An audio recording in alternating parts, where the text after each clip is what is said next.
बिस्मिल्लाहिर्रहमानिर्रहीम। अस्सलाम वालेकुम प्यारे स्टूडेंट्स, क्या हाल है आपके? ठीक हैं आप? आज हम नाइन्थ का जो सेकंड चैप्टर है नेमेटिक्स के बारे में पढ़ेंगे। और हमेशा की तरह आपसे दरख्वास्त है कि हमारे चैनल कंसेप्चुअल लेक्चर सीरीज़ को सब्सक्राइब करें ताकि हर आने वाली नई वीडियो आप तक पहुंच सके। जी बिस्मिल्लाहिर्रहमानिर्रहीम। नेमेटिक्स, तो ये क्या होती है नेमेटिक्स? बेसिकली नेमेटिक्स जो है ये फिजिक्स की ब्रांच है और जिसके अंदर हम ऑब्जेक्ट्स की बॉडीज की मोशन के बारे में स्टडी करते हैं without knowing the causes of their motions. यानी कि प्रॉपर तरीके में इसको डिफाइन करेंगे। अगर ये हमारे पास पेपर में आता है तो हम लिखेंगे the branch of physics that deals with the study of the motion of the object without knowing the causes of their motions. यानी कि नेमेटिक्स में हम मोशन ऑफ ऑब्जेक्ट को डिस्कस करते हैं।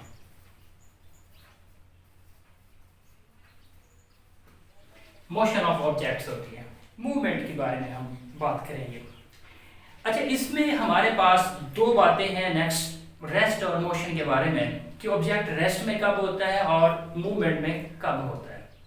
सिंपली तो हम कहते हैं कि जो बॉडी हालत सुकून में है, जो मूव नहीं कर रहा, साकिन हालत में है, डिफरेंट वर्ड हम यूज कर लेते हैं, लेकिन प्रॉपर तरीके में हम इसको डिफाइन करेंगे वो ये होगा कि रेस्ट में ये होगा if a body is in a rest position, if it does not change the position with respect to surrounding, कि अगर कोई बॉडी जिसको हम रेस्ट की बात कर रहे हैं वो रेस्ट में है और वो अपने सराउंडिंग के रिलेटिव अपनी पोजीशन को चेंज नहीं कर रहा, तब हम उसको रेस्ट पोजीशन में कहेंगे। अच्छा, तो इसमें लॉट ऑफ एग्जांपल्स है हमारे पास, जैसा कि क्लासरूम के अंदर हमारे पास चेयर्स पड़ी हुई है, टेबल पड़ी हुई है, तो ये रेस्ट पोजीशन में है। रेस्ट पोजीशन को हम रिलेट करते हैं सराउंडिंग से, तो तब जाकर उसकी डेफिनेशन कंप्लीट होती है।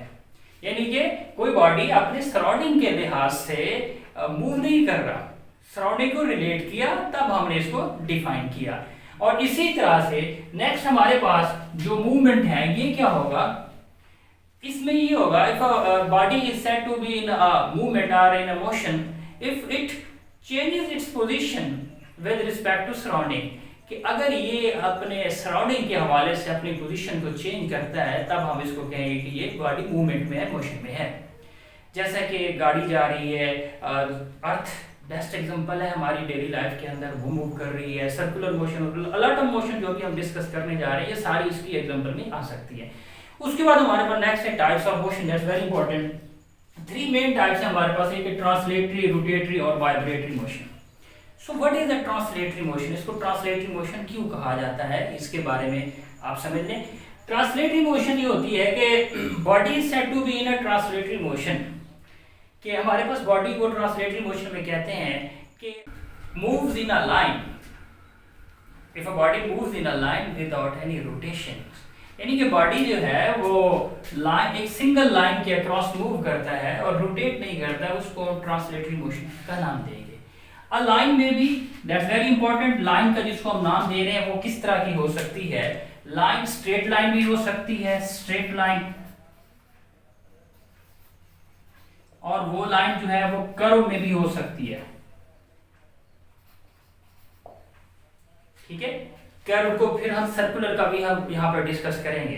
तो इसकी एग्जांपल अगर हम यहाँ लिखेंगे तो हमारे पास क्या हो सकती है कि सर्कुलर के अंदर आपको जैसा कि रस्सी के साथ स्टून को अटैच करके आप रोटेट करवाते हैं तो वो आपके पास सर्कुलर बन जाती है। और आपके पास एक टॉय ट्रेन जिसको आप क्या कहते हैं, तो टॉय ट्रेन क्या होती है, वो भी सर्कुलर में आपको वो मूव करती है। और स्ट्रेट लाइन की जब हम बात करेंगे तो फिर वही कार की एग्जांपल यहाँ पुट कर देंगे। ठीक है, उसके बाद इसी ट्रांसलेटरी मोशन की थ्री टाइप्स हैं हमारे पास। सबसे पहले लीनियर है, रैंडम है और सर्कुलर है, इसको हम डिस्कस करते हैं। जो अभी मैं आपको बात बता रहा था कि जो लाइन जो हम कह रहे थे ट्रांसलेटरी मोशन के अंदर, वो यहाँ पे अब आपको क्लियर हो जाएगा कि लीनियर मोशन क्या होती है। बेसिकली लीनियर मोशन के अंदर बॉडी क्या मूव करते हैं। A body said to be in a linear motion, in a linear motion if it moves in a straight line, in a straight line, कि body straight line के अंदर जो है वो मूव करता है। तो यहां पे जो बात होगी वो स्ट्रेट लाइन की आ जाएगी, single line, straight line. Example, lot of example आप यहाँ पे दे सकते हैं, कार की जो बार बार मैं बात कर रहा हूं। ठीक है, रैंडम मोशन क्या होती है, that's very important. Random motion जिसको आप कहते हैं इर्रेगुलर मोशन, इर्रेगुलर होती है, ये बेकायदा सी हरकत होती है पार्टिकल्स की। a body is said to be in a random motion if it moves in a irregular manners, कि ये इरेगुलर पैटर्न के अंदर होती है जिसको आप रैंडम मोशन का नाम देते हैं। और सबसे जो बेस्ट एग्जांपल है ब्रोनियन, एक साइंटिस्ट का नाम था, उसने लिक्विड्स, जो गैस और लिक्विड्स के पार्टिकल्स हैं उसको डिस्कस किया था। और ये भी शॉर्ट क्वेश्चन बाद में पूछ लेता है कि what is the Brownian motion, तो आप क्या देंगे, the random motion of gas particles, gas particles की या लिक्विड्स की जो है रैंडम मोशन, वो आपके पास ब्रोनियन मोशन कहलाती है, ये रैंडम मोशन में आती है। देन आपके पास सर्कुलर मोशन क्या होती है, very simple, body said to be in a circular motion, कि कोई भी बॉडी है वो एक सर्कल में जब मूव करेगा उसको आप सर्कुलर मोशन का नाम देंगे। टॉय ट्रेन की मैं ऑलरेडी एग्जांपल आपको दे चुका हूं। Then that's very important, rotatory motion. Rotatory motion को आप स्पिनिंग मोशन भी कह सकते हैं, स्पिन करना, स्पिन करना, स्पिनिंग मोशन। रोटेटरी मोशन को आप डिफाइन करेंगे तो आप लिखेंगे a body said to be in a rotatory motion if it moves in its around its own axis, कि कोई भी बॉडी अगर अपने एक्सिस के गिर्द मूव करता है तो उसको आप रोटेटरी मोशन का नाम देंगे। जैसा कि आप अर्थ की बात करते हैं, अर्थ दोनों मोशन परफॉर्म करती है, ट्राइटोटर एक सर्कुलर भी होती है और अपने एक्सिस के गिर्द भी जो है ना वो मूव करती है, जिसको अगर मैं ड्रा करूं तो वो इस तरह से कुछ बनती है। अर्थ जो है अपने एक्सिस की अक्रॉस भी मूव करती है अराउंड, और एक जो अराउंड सन है उसको भी कंप्लीट करती है। देन आपके पास है वाइब्रेटरी मोशन। वाइब्रेटरी मोशन को आप टू एंड फ्रो मोशन का नाम देते हैं, टू एंड फ्रो, ठीक है।